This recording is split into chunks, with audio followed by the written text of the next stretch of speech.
Okay, good afternoon. My name is Alfonso Oboehe, and I'm the Dean of the School of Business here at Clayton State University.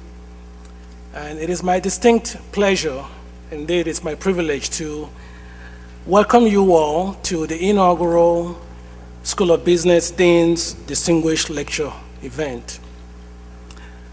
The purpose of this series really is to bring leading executives, policymakers, recognized scholars in their disciplines to come to campus and provide unique insights based on their experiences about major issues that affect us. These issues may deal with the economy, global politics, and world finance, as well as cross-cultural cultures. These issues are designed to shape our lives, our community, our economy, and quite frankly, perhaps the world that we live in. So I'm going to, at this time, say a few words and formally introduce our guest speaker. Our guest speaker is a person of W. Cliff Oxford. I just call him Cliff, okay? Cliff and I go back not too long, actually, since I moved to Atlanta a few months ago. And it was the introduction that Tim Hines, our president, made that actually consummated, if you like, the friendship that evolved since we met. First back in October, I guess, September maybe.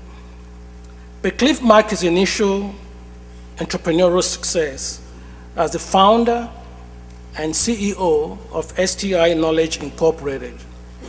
In 2000, the company was recognized as the 13th fastest growing company in America and was listed on the prestigious Inc. 500 for 3 consecutive years.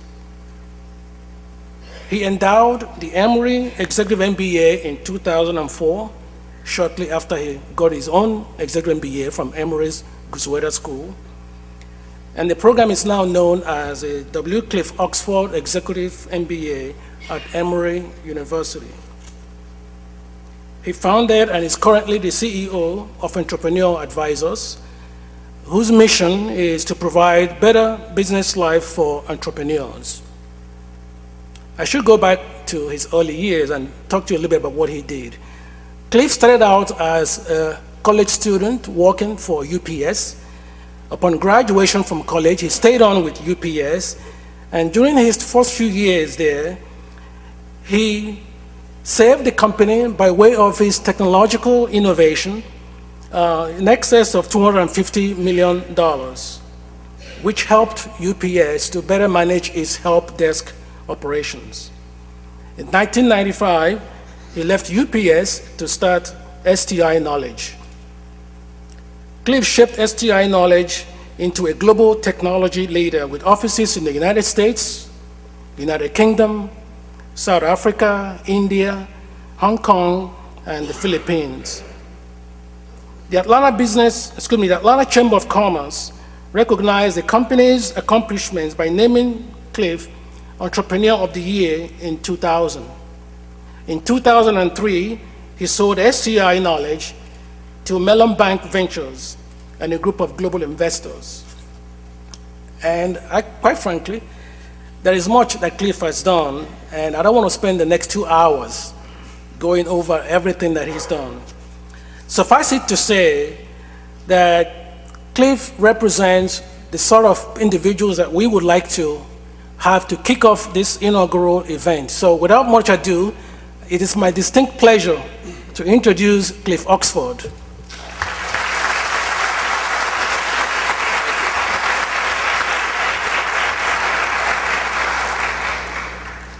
Thank you very much. I have been looking forward to tonight. This is we're going to do 2 of my most favorite things: entrepreneur, and that's business and education. I got a passion for both. Both have been the best things that's ever happened to me, with the exception of my 2 children. Now, we won't get into the wives tonight, but as far as the 2 best things is education and business. I'm passionate about it, and I'm just delighted to be here. And I'm delighted to speak about entrepreneurism. It's just in my blood. And, in fact, I've been wanting to tell a story for 25 years that I've never told. And I've been thinking about this story, and I was driving here tonight, and I was thinking about it. I grew up in Waycross, Georgia. Way down, and I had never come to Atlanta before I left Waycross. When I left Waycross, my dad drew me out a map. He said, you go to 75, then you hit 285. I want you to go around town, hit 20 west. And many of you may not know this, but about 5 miles from this exit, if you've never driven in Atlanta, you start feeling like you're coming into the city. The energy changes, the vibe changes, and I was really nervous. I had never driven on anything more than a 2-lane road in Waycross, Georgia. So I was getting really nervous as I was coming into town. And in fact, the cars got too fast for me. So I pulled off this exit. And I was going to look for and I thought I had missed 285. And I was going to call my dad and say, Dad, I think I'm lost trying to find West Georgia College. Well, I got off this exit and I came down and I drove into Clayton State. And I thought, well, maybe I'm already here. And, I was so nervous about driving. If you would have given me a place here, I would just go to school here, and I've forgotten about West Georgia College because I didn't want to get back out there on 75 and go forward. But so I'm glad to be back at Clayton State 25 years later. And I tell you what, I've been able to work with schools all over the country. In fact, I've been to University of Beirut, American University of Beirut, University of Paris. If I had to start a university today, the people I would pick to lead it is your dean of business here, Alfonso, and your president, Tim Hines. If I were going to pick it as a business person, who would be best to run that university would be those two individuals. So let's give them a round of applause.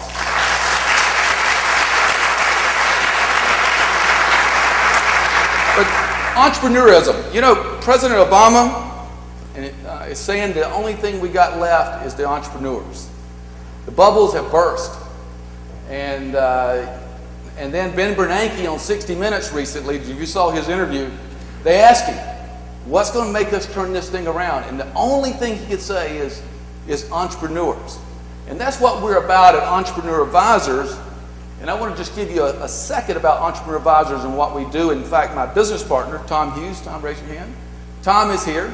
And what Tom and I do at Entrepreneur Advisors is we are in the business of educating entrepreneurs in what we call second and third level companies. Now, this is not startups. Startups, I have all the respect in the world for them. We help them as much as we can.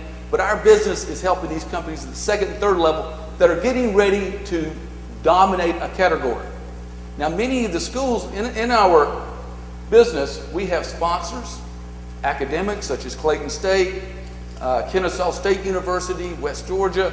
We have these academics, and then we have business developers. And what we're trying to do is find the next Google. Somewhere, in Atlanta, Georgia today, or in the state of Georgia, there's a Google sitting out there at $10 million or $20 million waiting to happen. And what happens so many times is, because when you're out there doing this and you're on your own, you start going from 10 million to 40 million. And if you don't just get really lucky like I did, you just hit the side of a mountain because everything's coming at you. It's like flying saucers every day. And what we decided is there's no one really teaching these second and third level entrepreneurs to do this right here. And this when Ben Bernanke says we're going to turn the economy around, these are the folks that are turning the economy around. The first thing these third level entrepreneurs know how to do is declare leadership in a category. I'll give you a good example. The best entrepreneur with a strategy was Herb Keller at Southwest Airlines. He's the best one. He says, we're going to be the leader in short haul space. We're going to take people off Greyhound bus and we're going to put them on the airplanes. And all the people at American, our folks, friends here in Delta, they all laughed at him. And he says, no, we're going to be a leader here.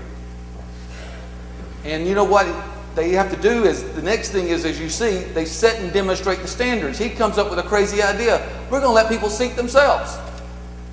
And see how they start dictating to the market?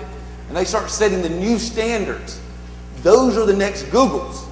Now, if he was out there trying to rent airplanes, or lease airplanes to fly against American and Delta and trying to do it cheaper, faster, and better, he might have gone on a little while, but not what we have today. So we know these third-level entrepreneurs, they like to innovate and dictate in their market, such as say, you're going to seat yourself. But what happens to these is a high fatality rate. These are the wealth creators. And every time a Google takes off, you know what? They don't see the freight train that hits them. And so what we do at Entrepreneur Advisors is we're helping these entrepreneurs try to navigate to second and third level entrepreneurs and build corporations successful as Southwest Airlines. Now I want to take a quick second here and we're talking about this economy tonight and entrepreneurs. Look at this interview right here. When you see around the globe the maldistribution of wealth, the desperate plight of millions of people in underdeveloped countries, when you see so few haves and so many have-nots, when you see the greed and the concentration of power within, did you ever have a moment of doubt about capitalism and whether greed's a good idea to run on? Well, first of all, tell me, is there some society you know that doesn't run on greed? You think Russia doesn't run on greed? You think China doesn't run on greed? What is greed? Of course, none of us are greedy. It's only the other fellow who's greedy. The world runs on individuals pursuing their separate interests. The great achievements of civilization have not come from government bureaus. Einstein didn't construct his theory under order from a bureaucrat. Henry Ford didn't revolutionize the automobile industry that way. In the only cases in which the masses have escaped from the kind of grinding poverty you're talking about, the only cases in recorded history are where they have had capitalism and largely free trade. If you want to know where the masses are worst off, it's exactly in the kinds of societies that depart from that.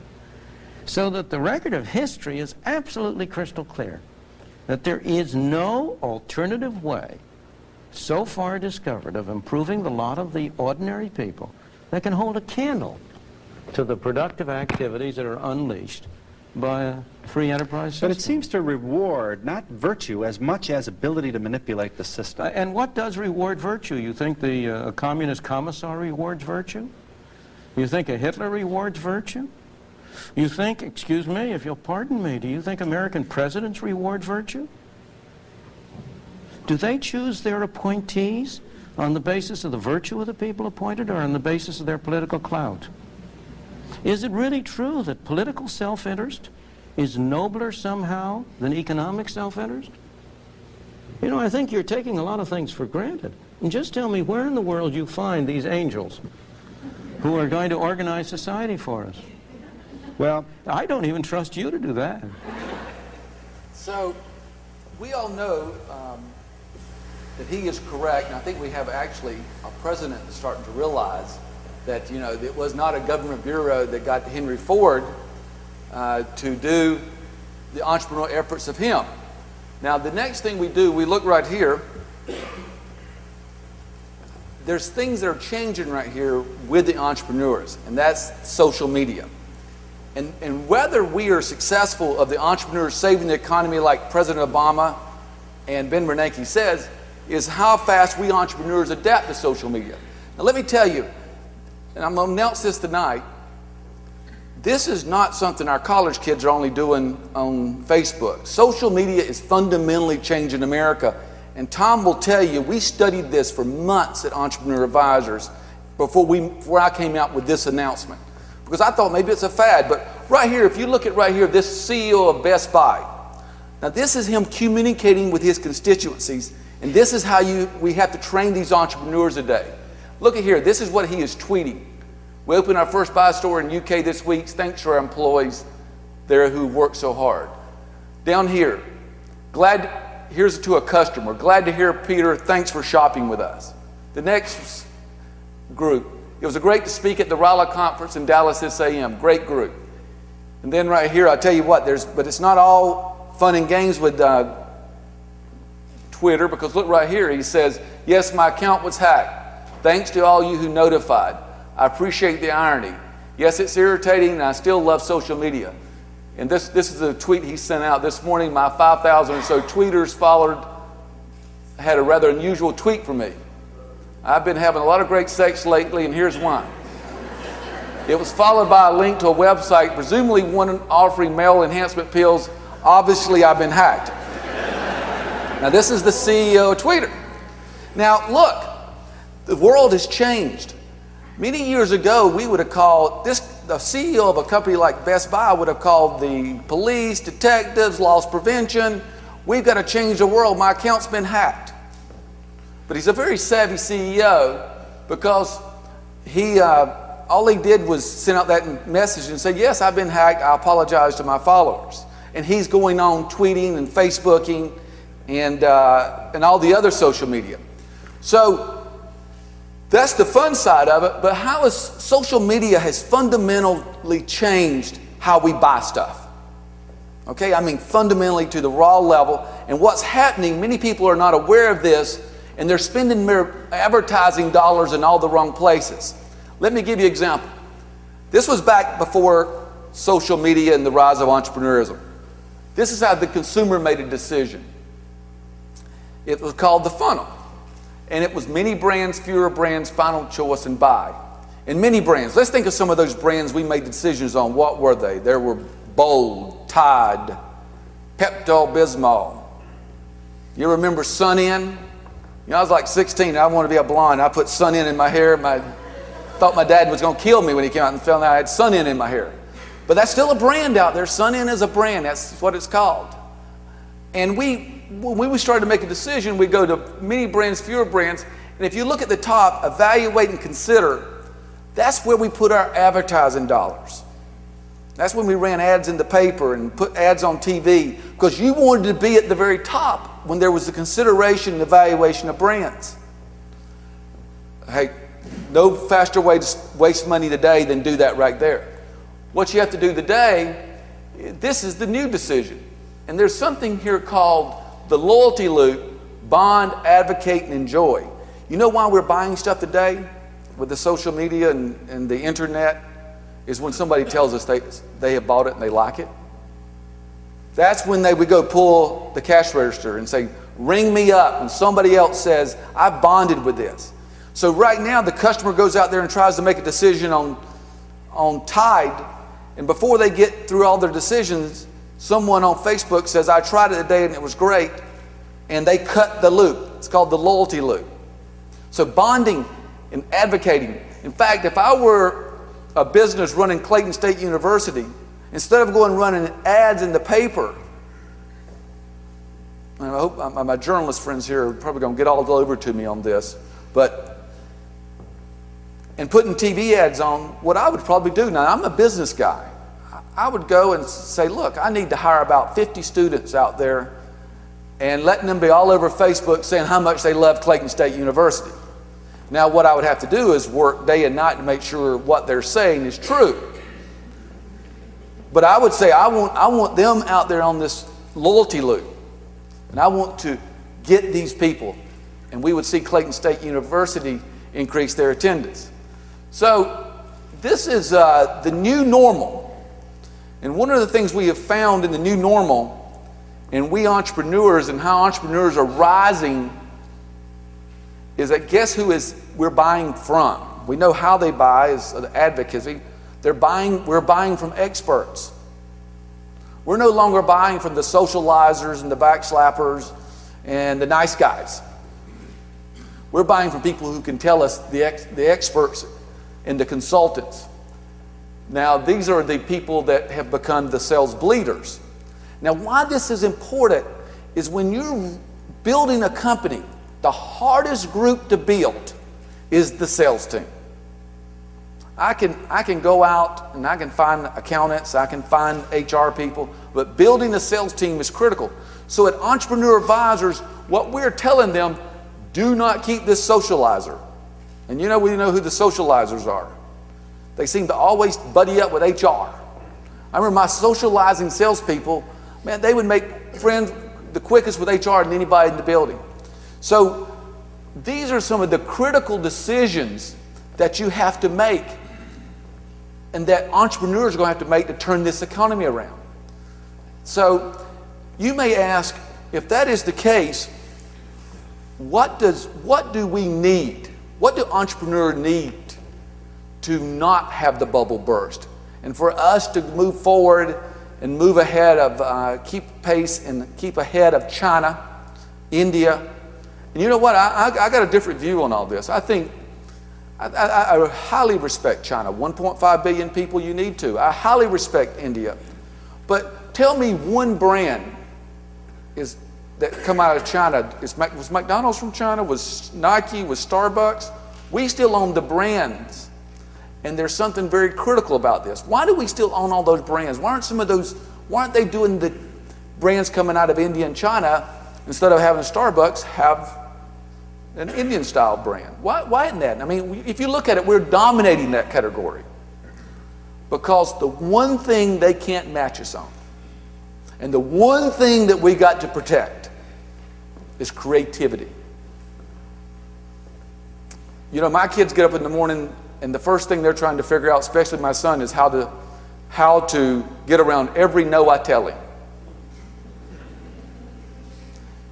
In China, India, they get up in the morning and they respect the word yes and no.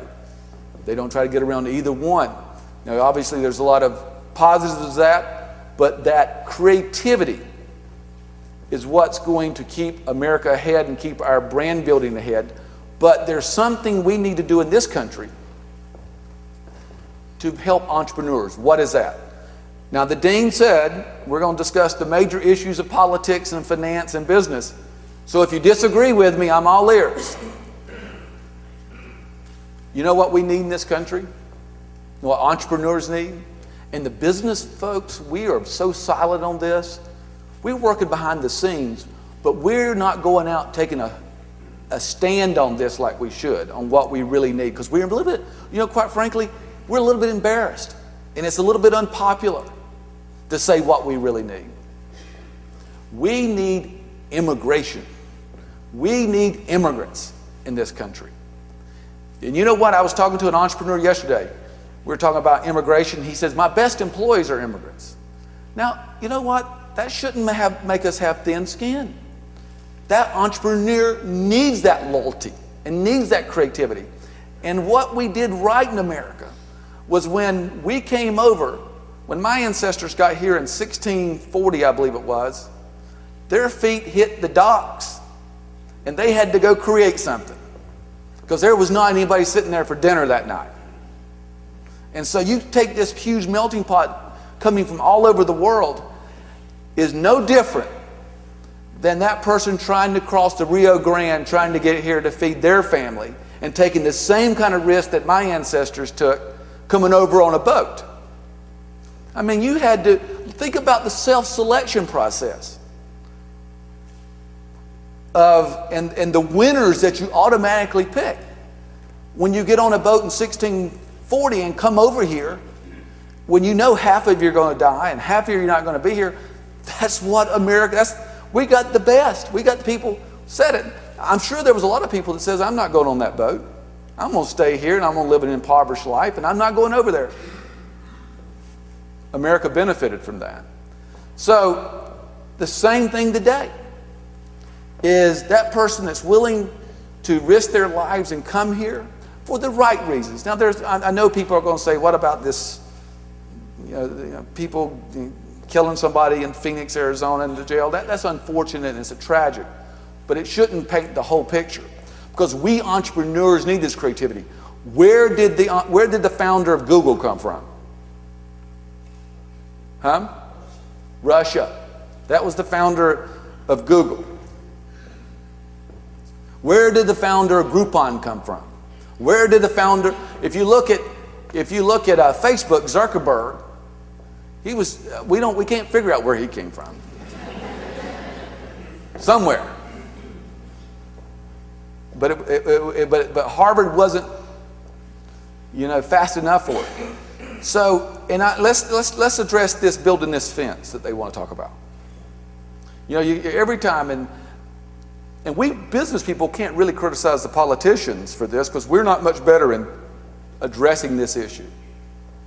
But you hear about every time I turn on the TV and they go, we got to help entrepreneurs. And the next question is, well, we got to build a fence. Let me get that straight again. We got to build a fence. You know, probably the only fence we need to build, if you're going to build a fence, is somewhere between Washington and Wall Street. If you really want to look at where the money was really taken over the last 3 or 4 years, it wasn't down on the Rio Grande trying to protect the border. It was on a fence probably might have been needed between those two.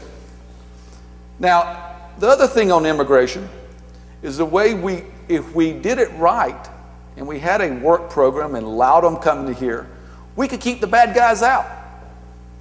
The way we have it now, if I'm a bad guy, I can figure out how to get around your system. If I'm a good guy, I'm going to get caught. Isn't that how it always works? The good guys always get caught and the bad guys always figure out the system. So I really hope over the next few years we can have a reasonable debate.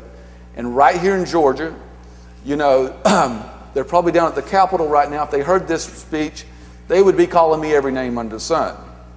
Because just a few weeks ago, the Board of Regents, our Board of Regents, did something that hurt every entrepreneur in this state. They passed a law.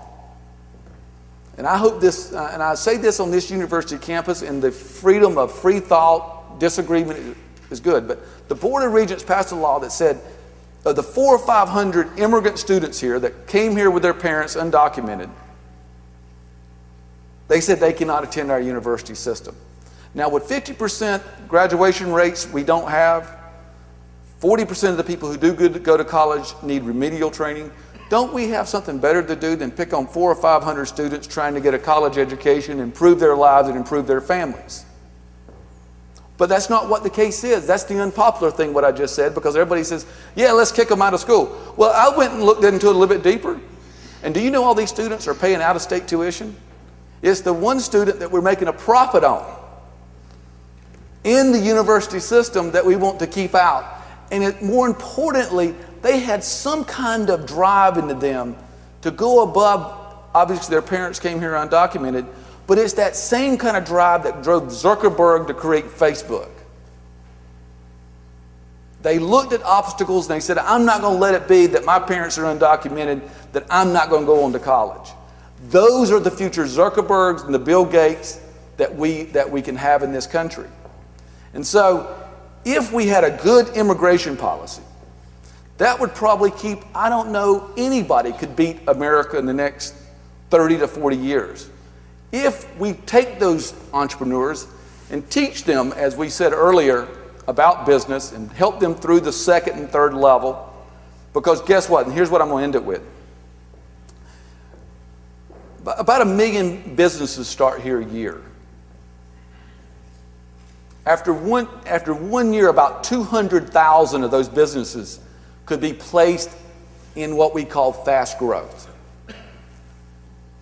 The next year, about 50% of those businesses are gone. Fatalities. It's like losing 15 747s a day. If we could take and reduce that fatality rate by in half, it would take our unemployment down to 3 to 4% and keep us way ahead.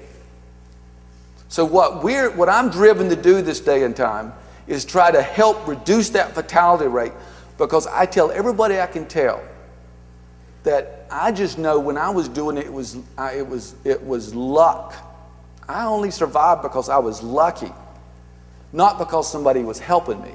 And today at Entrepreneur Advisors, that's what we want to do. And in fact, our next symposium is March 18th.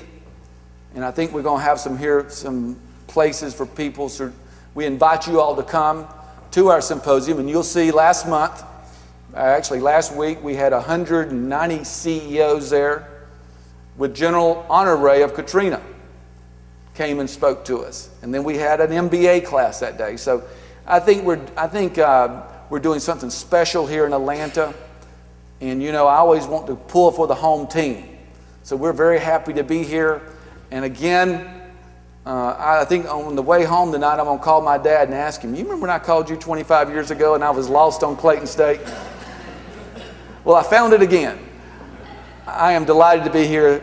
Thank you very much.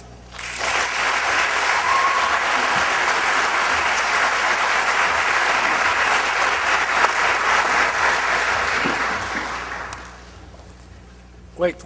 We have some time for some Q&A. So if there are any questions for our speaker. And we have 2 microphones on both sides and 1 wireless mic roving around. So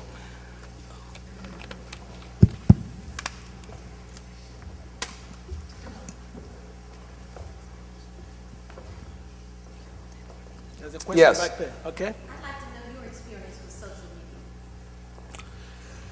You know, I'm on Facebook. I'm tweeting every day, and learning about it more every day. You know, who helped me learn it was Entrepreneur Advisors. I got interested not because I picked up early that this was going to be the phenomenon that it was, but I started studying it for our CEOs who come to Entrepreneur Advisors, and we started looking at it to see what kind of impact it was going to have on business. So, you know, here's the reality. I've not become that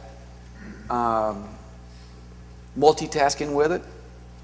I tend to get focused on something and I go with it, and this is a multitaskability. To do it, you need to be multitasking with it. So I'm learning it and trying to get better at it. You're welcome. Yes.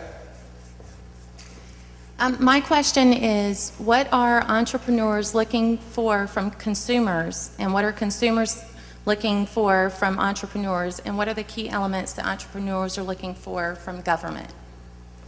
Okay, consumers are looking for the constant innovation. That's what consumers look for entrepreneurs. Entrepreneurs, they get convinced they can do it a lot better than everybody else, and they go out, and people always say, well, entrepreneurs take a lot of risk. To some extent, but mostly they're predatory. They go out and find an unserved market for consumers, and boy, we start serving that market. And if we catch on, I think, Tom, you said this, we ride that horse a long ways. Once we get in that market and we start doing it. So we're much more predatory. I would say we're much more like the white shark than we are the smart squirrel. So that's what we're looking for. We find unserved markets for the consumers, then we innovate and we do it better. And your last question was entrepreneurs and government? Is that what it was? Yeah. Yes. I think businesses are very concerned about the immigration policy. I think businesses are doing a lot about it behind the scenes. And let's face it, nothing has changed. After all the whooping and yelling, nothing's changed since President Reagan changed it in 1984, I believe it was. And I think President Reagan did a good thing. President Bush wanted to do something with this. But I think businesses got it kind of worked out. Let everybody hoop and yell. But what happens there, I think this is where we make a mistake as a business. If we're not willing to stand up and be courageous, we have things happen like happened to those 400 students with our own board of regents in this state. Things can get out of control. So I think immigration policy is one. Two, it'd be great if they gave us a tax break on the first $1 million in revenue. I remember we probably got to about $1 million. We were profitable. We made a couple $100,000 for the year, and it hurt to write that $34,000 check. 1995 or 6, I had to write to the government. Now I want to pay all the taxes I can, but I needed that $34,000 at that point in time to go hire somebody. So I would say, at the same time, I don't think Exxon needs any more tax breaks. I think they can pay their fair share. But a business is starting, that was a tough one to write to the government. So I think some targeted tax cuts would help entrepreneurs. Okay?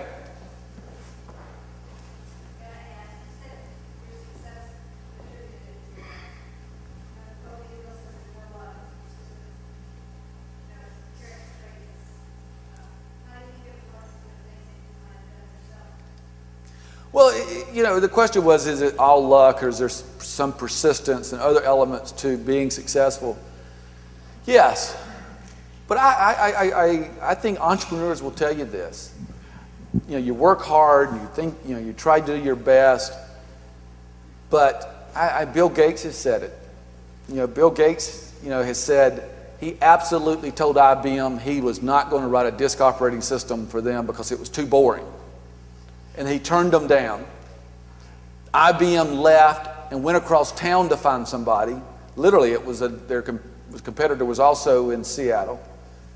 That guy wasn't there at his business that day. So IBM needed the DOS system, so they went back over to convince Gates again.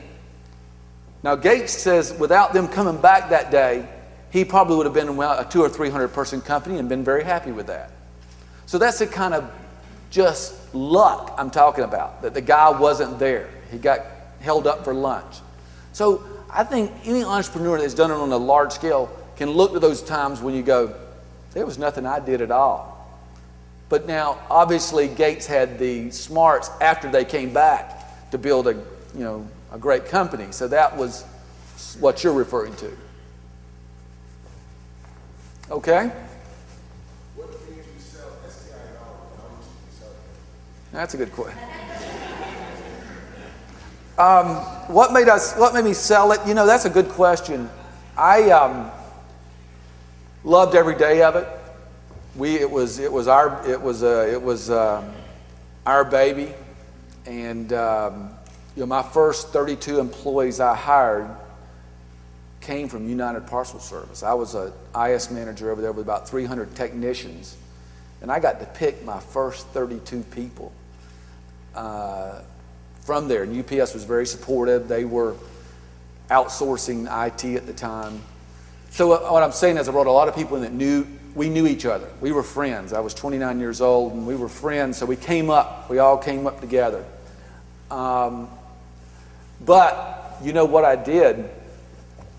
After 8.5 years,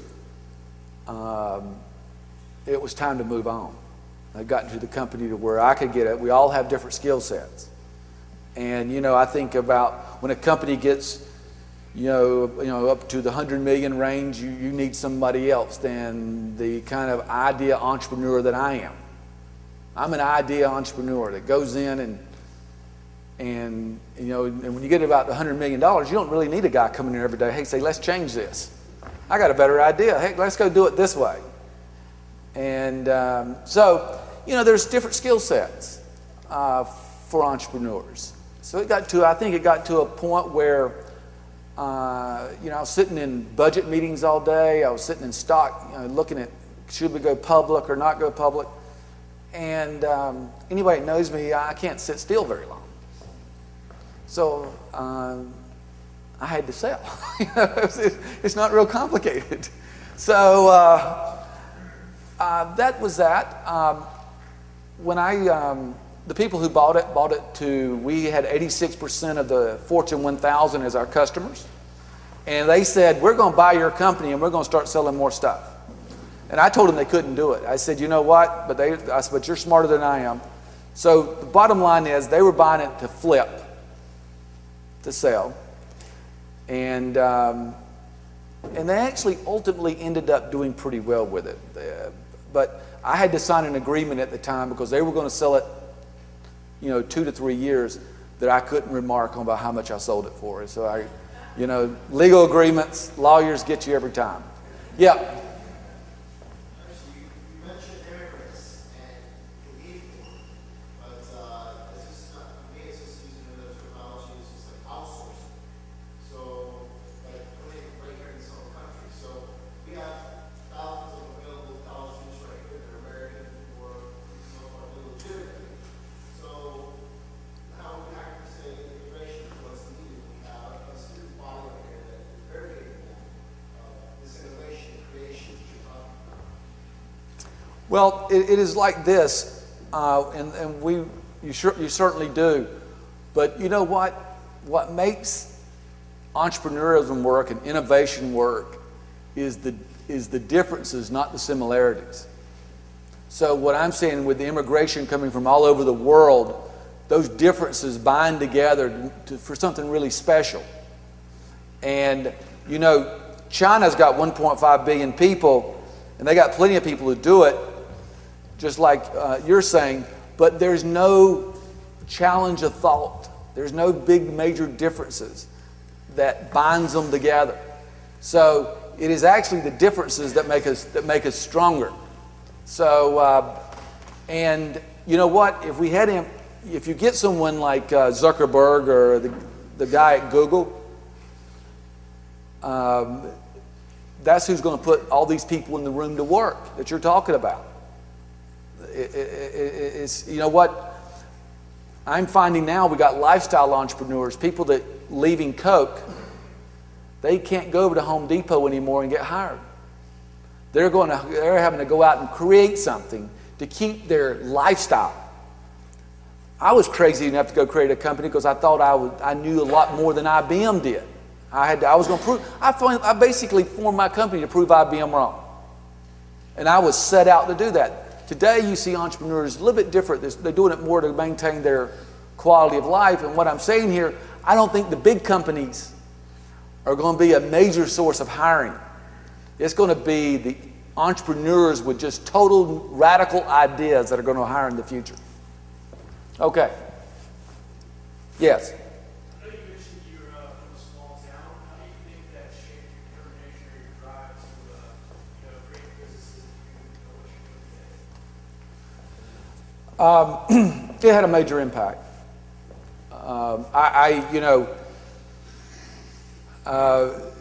It was the differences that I think I had in a small town, getting into a big town with businesses, that I brought something different to the table than if I had gone to a great school. My children go down here to Woodward, and it's a great school. I love Woodward. But we did a study recently, and guess what we're finding? The new leaders are not coming from Westminster. They're not coming from Woodward. They're not coming from St. Pius. And I think we're cleansing it too much. We're making them all like each other. The new creativity is coming from some of the more urban and rural schools. And let me just tell you a quick thing. In University of North Carolina at Charlotte, they just offered a certificate of entrepreneurship, and I've been working with them on this, Kevin Toombs. And this is something that startled us. Kevin Toombs, the director of entrepreneurship, called me and he said, it was a Friday night, and he said, you're not going to believe this. We had 127 students sign up for this business course of entrepreneurship. 65% of them came from the liberal arts school. We have never been able to get liberal arts students to walk near the business building. But you know what? That creativity is coming to be so important. And that takes me right back to why immigration is more important than it even was 20 years ago. Creativity. I'll give you a quick fact. You take a good employee that's operational and a really good one. They can be 2 times better than an average employee. A creative employee today is 10 times better than the average employee. So that's the thirst for creativity is what's going to keep America ahead. Yeah. In the last 5 or 6 years, we've seen a major shift in what's happened with the marketplace. We've seen people lose homes. We've seen a political shift in the last several years.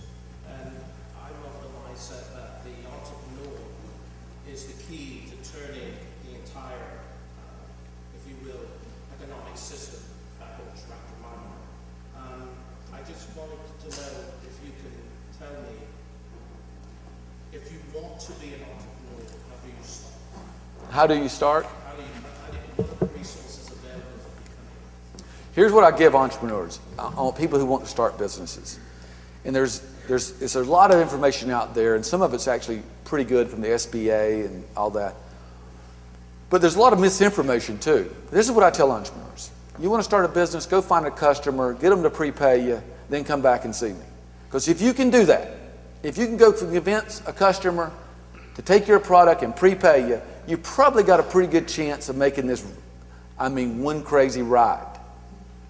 Now that's, you know, that's not as fun as saying, let's go look at some angel investors and let's go try to get some money and get all that. Waste of time. Because I think you're an angel investor, Tom. If I come see you, you're going to ask me, what can you sell, right? What are you selling? So, what problem are you solving? So go solve a problem. You know what I found out when I started my company? When I solved a problem, people were willing to write checks. They were not willing to write me. They were willing to talk to me a long time on everything else. But until I solved a problem, they wouldn't give me that check. So let those, it's a good project for somebody who's going to start a company. Okay? Yeah, thanks. You know, I think that's going to be the last question. It looks like Cliff hit a home run. How about a round of applause for him, huh?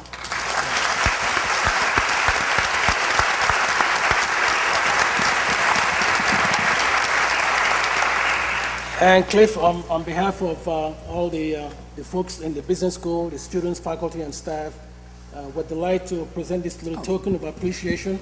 And thank you again for coming up. Thank you. Thank you very much.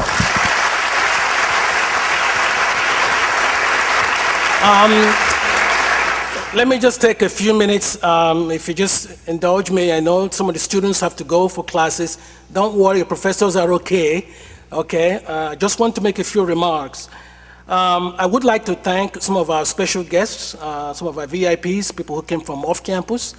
But I also want to recognize some of our trustees, Leda Chenin, who's here, John Parkinson, our own, Len Morland, okay, and of course, Robert Lee. Thank you very much for joining us.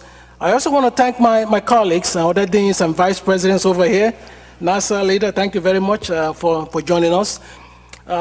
This event obviously would not have been possible without the work, the hard work actually, that was put in by many people. I would like to thank the faculty. Would you please rise in the business school? Without your support, this wouldn't be possible. Without you, don't be bashful, just rise, please. Yeah.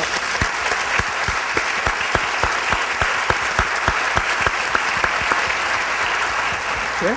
I also want to thank my colleagues across campus, Rita Rowell and Dolores Cox in development. Of course, all the staff, my staff in the business school, the admin assistants. But I also want to single out one of our colleagues, John Mascaritolo. Thank you, John, for your... I got to tell you, Cliff worked for UPS, and UPS now says they love logistics. Let me tell you, John is logistics, okay? Thank you, John. And last but not the least, I am especially thrilled and grateful for my admin assistant, Wanda Bender. Wanda, this couldn't have been possible without her dedication and her tenacity, and moreover, really for putting up with my crap, okay? So thank you, Wanda, whatever you may be. Before we let the students go, I just want to extend an invitation to our special guests and faculty and staff to our reception, which is right next door. And the students may exit through that back door. And am I missing something, John? No? Okay. All right. If John says we're okay, that means we're okay. So thank you all. And I want to thank, one more. I want to thank the students for taking the time, okay? Okay, this event is for you, and I hope you got something out of it.